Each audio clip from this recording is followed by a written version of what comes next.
2024 has ended, so it's that time to do my favorite comics of the year video. If you've been around, you know I don't do a top 10 list or anything like that.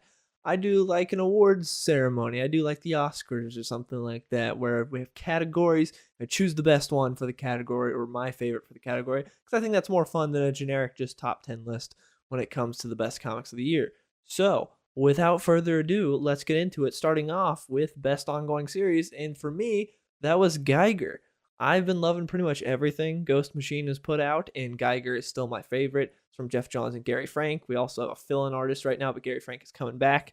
And obviously, the issues without Gary Frank, definitely miss him, but it's still good, and it's still my favorite series of the year. I loved it. It's an ongoing now. It's had a couple of minis, but now it's actually a full-on ongoing now, and I highly recommend you check it out. If you have no idea what it's about, post-apocalyptic, nukes have gone off, big all that stuff has happened, big war, and now it's just people trying to survive in a nuclear wasteland. Definitely has kind of Fallout New Vegas vibes, because they're actually near, because there is Vegas that's involved, and they're trying to hunt Geiger. Geiger is this guy that they call the Glowing Man, because he irradiates and he glows because of it. He somehow survived because of something having to do with the fact that he actually had cancer prior to this. He was dying of cancer and dealing with that, and then the nukes dropped, and that radiation interacted with his cancer and other things, and that's caused him to give him power. So now he goes across the wasteland collecting books, because he really likes to read, and he has different objectives. And I don't want to spoil anything, but he gets a partner that teams up with him this time, and I really like the knight that teams up with him. That's fun. He's got a two-headed dog. They're just going on adventures, and they come across all these different crazy people in the wasteland, and it's really fun. I love Geiger, and of course, when Gary Frank's in the book, it's one of the best looking books out there. It's amazing. I love Geiger. Next up is best limited series, and for me, that's Wolverine Deep Cut. Did not expect a Chris Claremont written X-Men book to be on here, but here we are.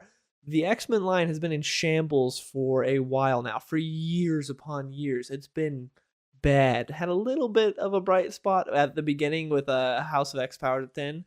With that was pretty good, and then it was all downhill after that. But this is outside of all that. This has nothing to do with any of that. Chris Claremont, he's been doing random minis. Marvel's actually let him out of the closet to write a few books. They've unchained him, or I would say they gave him a little bit of a longer leash, because they've been paying him to not write comics for a while. They've been kind of like, oh yeah, you're under contract, Marvel, we're giving you money, but not giving him anything to write. They've been giving him little mini series here and there to write now, and Wolverine Deep Cut was amazing. It's so good. It's surprising. It's a 4-issue miniseries.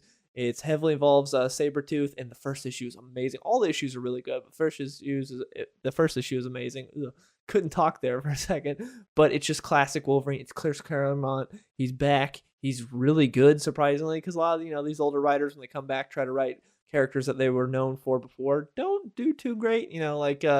If they announced a Frank Miller Batman comic tomorrow, I don't think a whole lot of people would be excited. But Chris Claremont still got it. He can still do it. He's still got a great voice for Wolverine.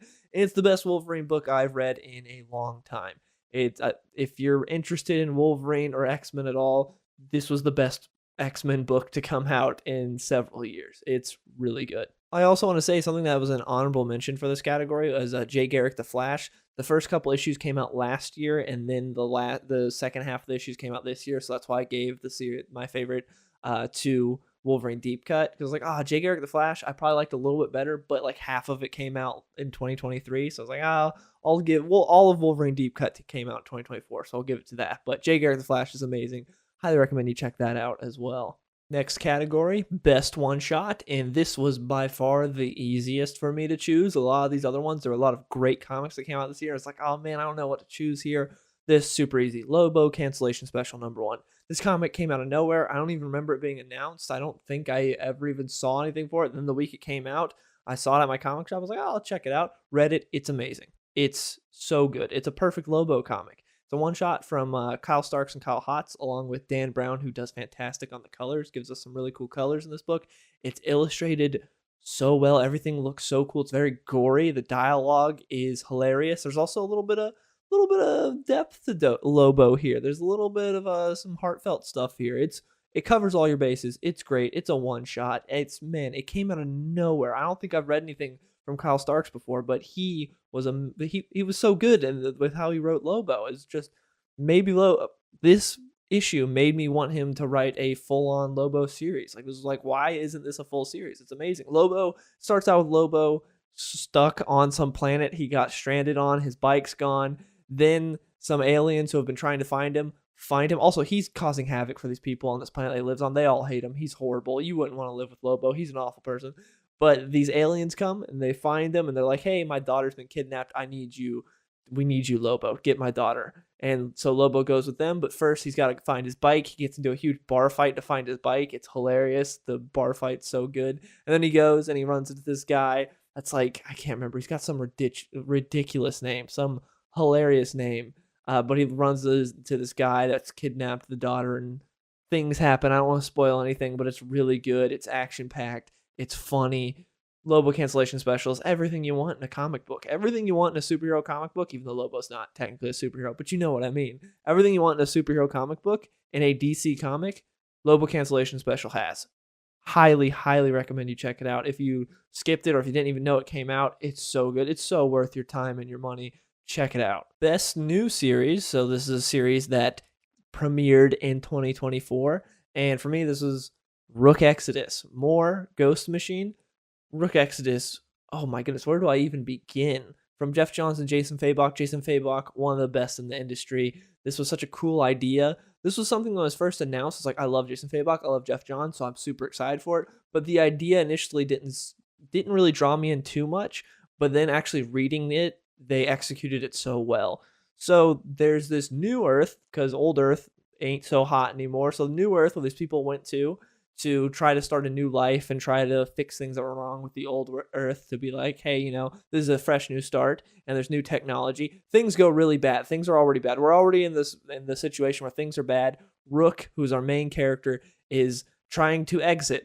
That's why then it's called Rook Exodus. He's been trying to get scraps to build his own rocket to get off the planet. He doesn't want to be there anymore. He is what's called a warden. There are a bunch of wardens on the planet. Wardens are these people with these helmets that allow them to communicate with the wildlife, or certain wildlife that's attached to him. He's Rook, so he's attached to crows. He controls crows, not really. He communicates with them. He tries to. That's part of his arc, is learning about the crows and trying to like be one with them and trying to vibe with the crows, because him and the crows don't get along too well, which isn't very good for a warden, because you're supposed to get along with your pack. Like a lot of other wardens we see, they're pretty good, but Rook's like, he's like, they're freaking birds, man. Like, he's going around, the crows are just saying a bunch of dumb crap. Like, while he's trying to go around, he's like, the birds just keep saying the stupidest shit. And it's hilarious, but also it's like, man, that must suck, just having bird thoughts in your brain. It's like, why do I get stuck with the birds? The main villain is Ursaw, who's the warden that controls bears. That's why his name's Ursaw.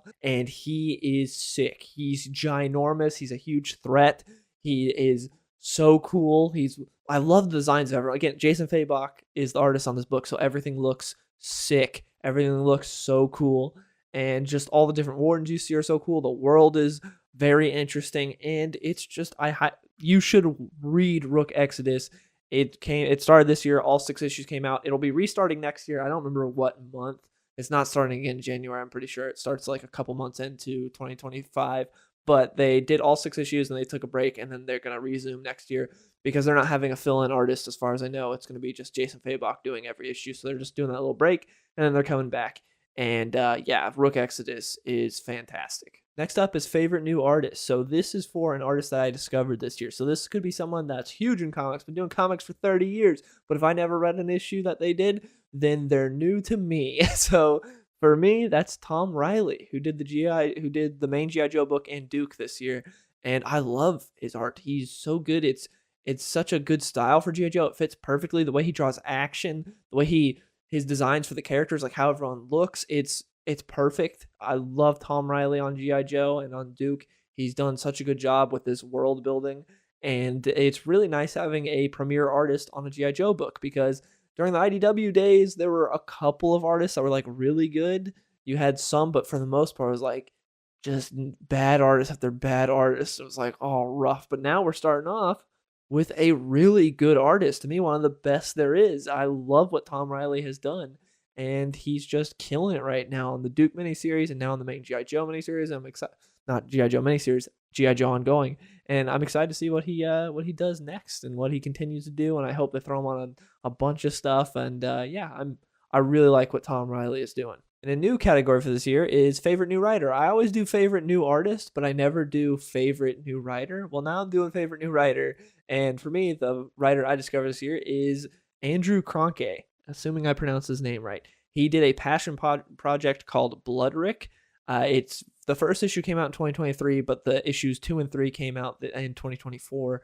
And this was something that I believe he'd been working on for like 10 years, trying to get going, just writing and rewriting and drawing. Because he also drew this book, and this book looks pretty. It is a beautiful book. He's an amazing artist as well as a writer.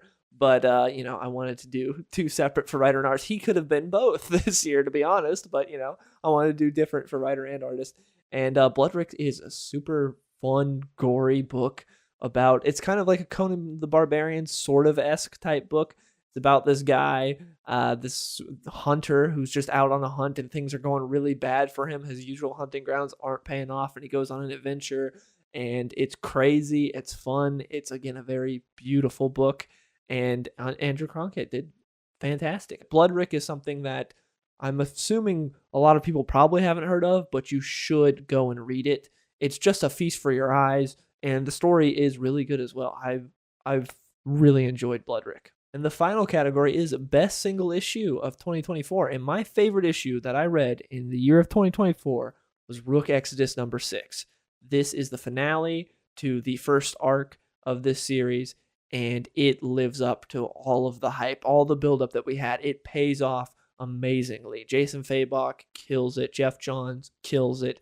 It's so good. The confrontation with Ursod, the reveals that we get story-wise that I won't spoil for you, but some of the reveals we get where it's like, oh, that's happening, and the setup for the next arc has me so excited, and the fight with Ursod is amazing. Obviously, it looks sick as can be because Jason Fabok drew it, and oh my goodness, this issue, I can't rave enough about this issue. It's everything you wanted from the final issue of Rook Exodus. The only bad thing about it is it's like, there's a huge break in between this and issue 7. That's the only thing that sucks is you finish it. It's like, all right, can't wait for the next arc. It's like, oh, we got a long time till the next arc. That's the only thing that sucks, but I'm fine with it because I wouldn't want anyone else to draw this world but Jason Fabok right now. So I'm fine with the with the wait in between. There's other Ghost Machine books to read, but issue 6, oh man, what an issue. What a comic book. So good. Everything you could ever want in a comic book is in Rook Exodus number 6. Beautiful. And I also asked my Discord what their favorite comics of the year are, so I'll put that on screen right now. I got some interesting answers because, of course, I can't read everything that comes out in a year, and also I forget about comics, so it was cool seeing you guys list some of your favorite comics. Links in the description if you want to join the Discord, by the way. And yeah, it was cool seeing that. And I guess I'll have a few honorable mentions because there were a lot of great comics this year. I know we rag on comics. There's a lot of bad comics. There's a lot of stupid things happening in comics at all times. But there are also a lot of amazing comics this year that you should definitely read. So some honorable mentions are, like I said earlier, Jay Garrick The Flash, Batman Off-World, surprisingly has been really good from Jason Aaron. I was not expecting him to do good on Batman. Kneel Before Zod, which sadly turned out to be a mini-series. I think got cut down like some issues, but was still really good. Joe Casey still got it. Fun Zod series. Green Lantern from Jeremy Adams. Anything from Jeremy Adams is amazing. Jeremy Adams has been killing it. We got from Marvel, I really enjoyed Incredible Hulk from Philip Kennedy Johnson and Nick Klein. Philip Kennedy Johnson is one of my favorite writers right now. Also, Batman and Robin he's writing, which is amazing, which is also the only other issues in consideration for favorite single issue of the year was every issue that Philip Kennedy Johnson has written of Batman and Robin, which is 3 issues, 14, 15, and 16. All 3 of those issues might be my favorite of the year, but I kept going back to Exodus number 6.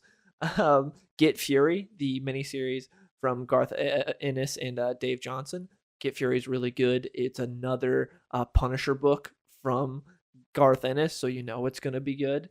Ultimate Spider-Man was pretty good. It slows down for me, and I kind of don't care about it as much anymore, and that's kind of my problem with Hickman is a lot of times I feel like he starts good out of the gate, but still, I'd say Ultimate Spider-Man was pretty good. And yeah, I think that's I believe Tenement had some issues this year from the Bone Orchard mythos, and I really enjoy what Jeff Lemire and Andrea Sorrentino we're doing there. Canary from Scott Snyder and Dan Panosian is really good. It's like a sort of supernatural western. I loved it. I think it was like in a Comixology like exclusive, but it's really good. I really enjoyed that. So I believe if you have Prime, you can read it for free. So that's another honorable mention. The G.I. Joe miniseries Duke and Cobra Commander were both really good. Redcoat, another everything Ghost Machine is an honorable mention. I'll say that. So Redcoat and Hyde Street and the Rockefellers. So yeah, I think that's pretty much it without continuing this video too long. But those are all comics I enjoyed. I hope you enjoyed the video. Please let me know in the comments below what are some of your favorite comics of 2024, and also what are some comics that you're looking forward to in 2025.